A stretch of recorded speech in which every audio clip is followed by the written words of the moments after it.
Signs of times past.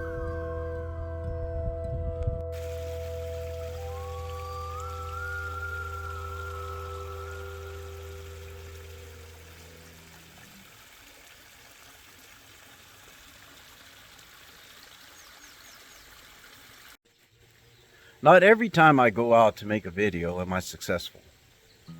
Oftentimes, I'll go out and I won't find what I'm looking for. And then there'll be events or times when I don't find what I'm looking for, but I find something even better. That being a good example is the 3 whirlwinds when I found the Native American village up in Tablelands. This video, which you're going to watch, is one such video.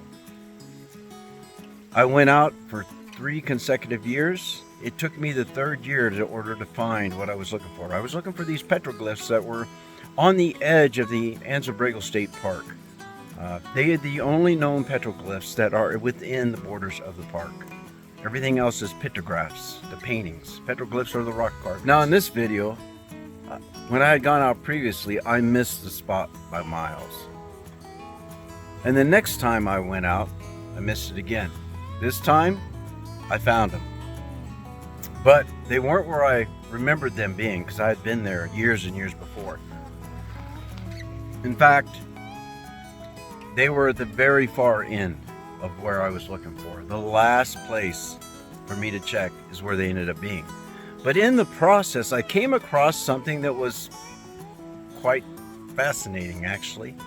You know, I've always heard about these places, or these small caves or rock fortresses, for lack of a better word, where the Native American women would store their olas that had seeds and acorns and things in them, so that they could preserve them and protect them from animals or other people taking them in case they left that area. And we actually stumbled, quite literally stumbled, upon one such area, which you'll see in this video. Now, eventually, as I said, we did find the petroglyphs. We had an impending storm coming in. It was so windy, the drone wasn't accessible, and I'm not sure you're even supposed to fly a drone in Anza Borrego. But even if we wanted to, we couldn't, because the storm was coming in and it was really windy. So the audio isn't the best, but you know, I've been reluctant to share this video, but I think I'm going to share it with you, and just so you can see that not every time that we go out, or I go out, do I come across what I'm looking for. And when I do, sometimes it's rather spectacular. All right, so don't forget to subscribe, hit the like button, and enjoy.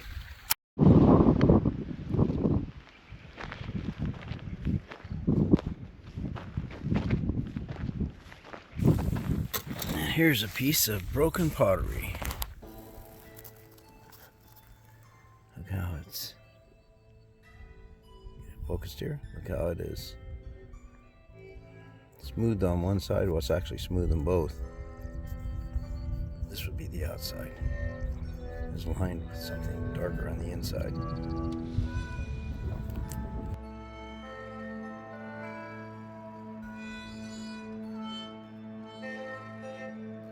So we're out looking for petroglyphs. We've seen them years before.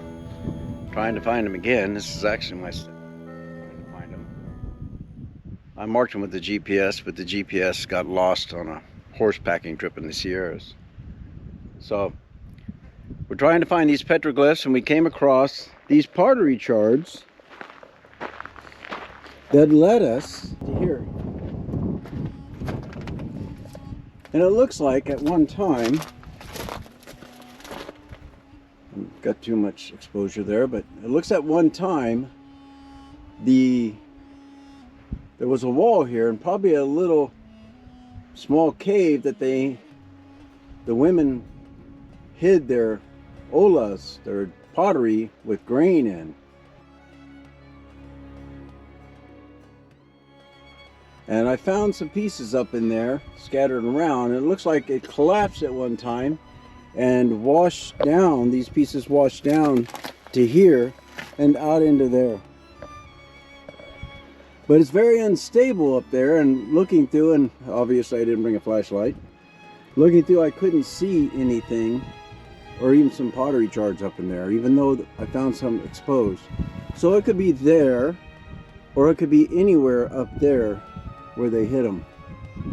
I didn't find any pottery shards beyond that up there, so, but it looks like this would be the place for them to have protected them from other people and from animals who would have got into their grain when they weren't at this location. So sometimes it's just not worth the risk, and that standing up there trying to look in there is not worth the risk, as it's very mobile and I don't want to get buried with rock. So we'll leave that there for someone else to find someday. All right, let's keep trying to find those petroglyphs out there somewhere.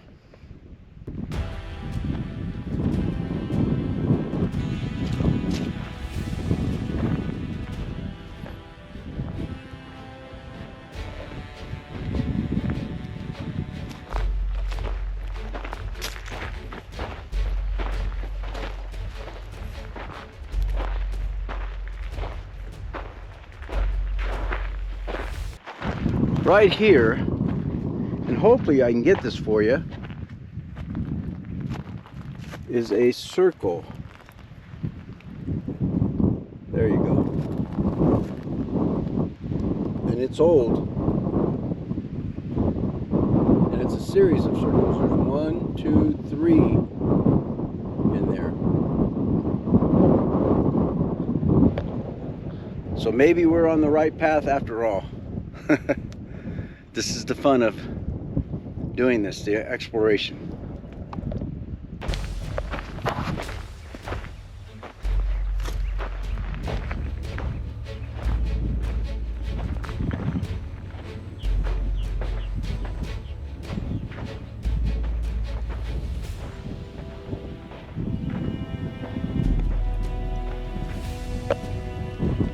All right, it looks like we finally found this place. Yeah, we did. I recognize some of these. The rattlesnake. Here's some older ones right here. What looks like a wheel and another circle. Right in there. And there's your circle. Looks like an X and a wheel. How cool is this? Let's climb up here. Watch your step. Do we have more? The rattlesnake image. We have this line that goes right there. So this is obviously a panel. We have this symbol right here. And these are young, so obviously this has been used by people for a long time. Okay, so the way we're going to tell how old they were was, you see how light this snake symbol is as compared to something like these. Look how the patina has filled in, and it's much darker down through here. Again, you have a newer one here. And when I mean new, I'm probably talking a couple hundred years. But these date even older. So we'll make our way through these loose rocks safely. You can see some younger ones up there. There's one right in here. Now these rocks have fallen obviously over the years. So there are some of these that are hidden probably forever. We see the diamond chain, which is common.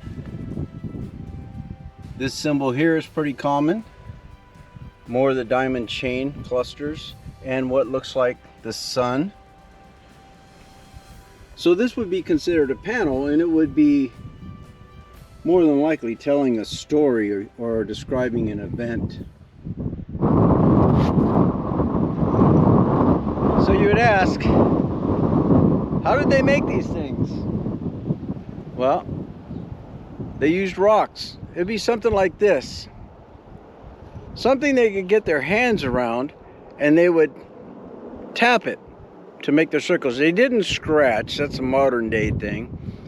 They would etch it in by tapping on it and making marks. That's how they would do it. They would tap all the way around to make their mark. And it would be something like this that would fit their hand so that they could do it without getting cramps in their hands. You all know how hard that would be. And on top of that, it would have a point on one end where they would be hitting things. This very well could be one. I'm going to leave it here. If you find it, then you'll know you're in the right spot.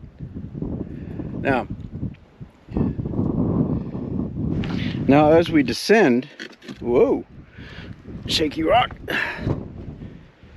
we see that there are actually petroglyphs on the top of these rocks, and I'm thinking that it was a little uncommon for them to do that, and that the rock has fallen.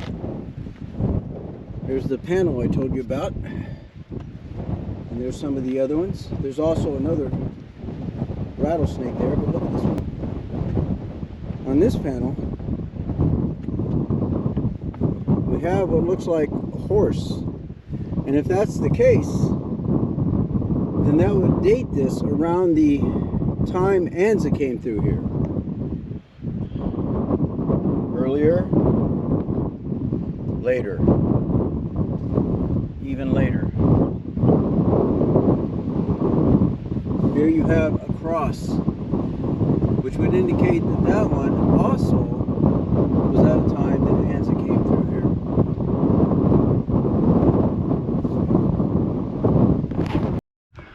Let's make our way up higher, because there's some up here, right there, which has been broken off some time ago. There's something there too. Now it may be that you're seeing clearer pictures than I am, and I can give you the height there, and you can see some of them down below us as we'll descend and pick them up. And there's Alex down there.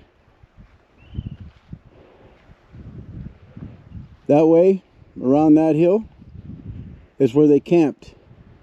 We know that because that's where we saw the pottery shards. Why is that? Well, let me explain that to you. Now, the reason why the camp is 3/4 to a mile away walking is because the women were not allowed in this sacred site. I know it sounds chauvinistic, but in their culture, that's the way it was.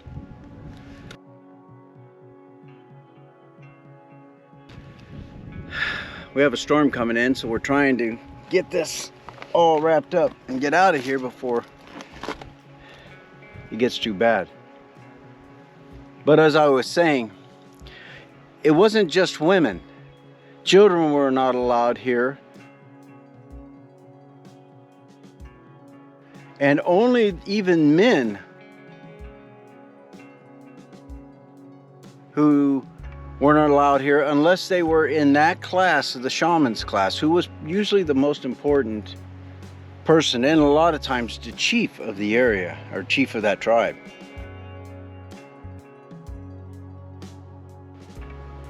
And they would allow eventually maybe the successor to them, you know, his son or nephew or someone who he felt was a suitable successor to lead the tribe spiritually.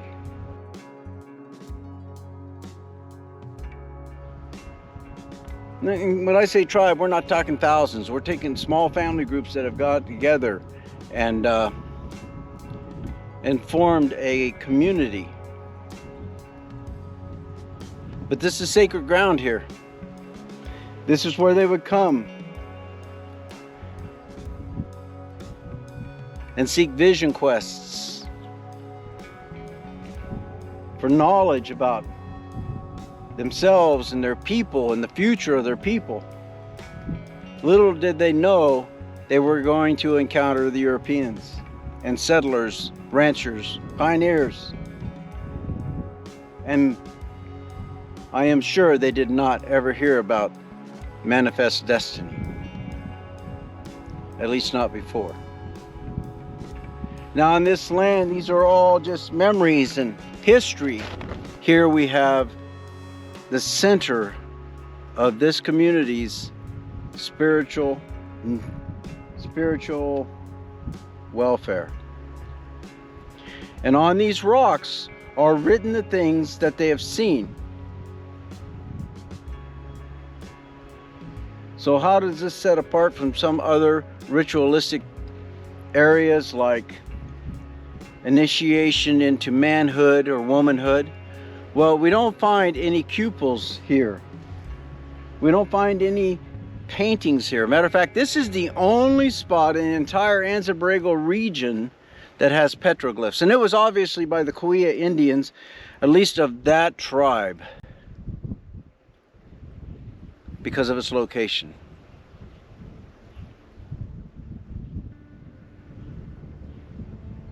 We're standing on someone's holy ground. Amazing. I wonder how much different their world was from where we are now. I'll give you a view of what I see.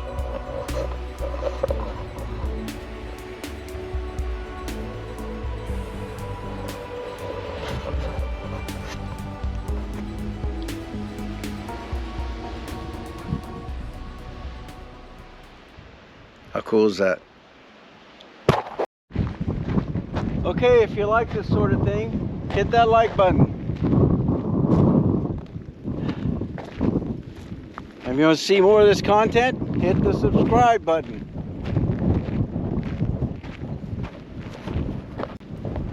And if you know people who are interested in this sort of thing,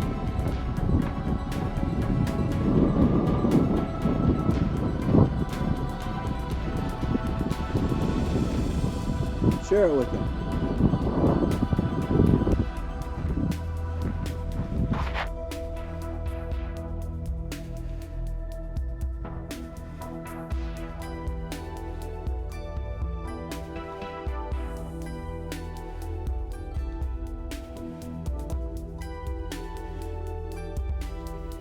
Now I want to thank you for watching this video to the end. A lot of times from my analytics, I'm seeing a lot of people start it and they don't stop it, and probably because I'm not the most magnetic personality out there.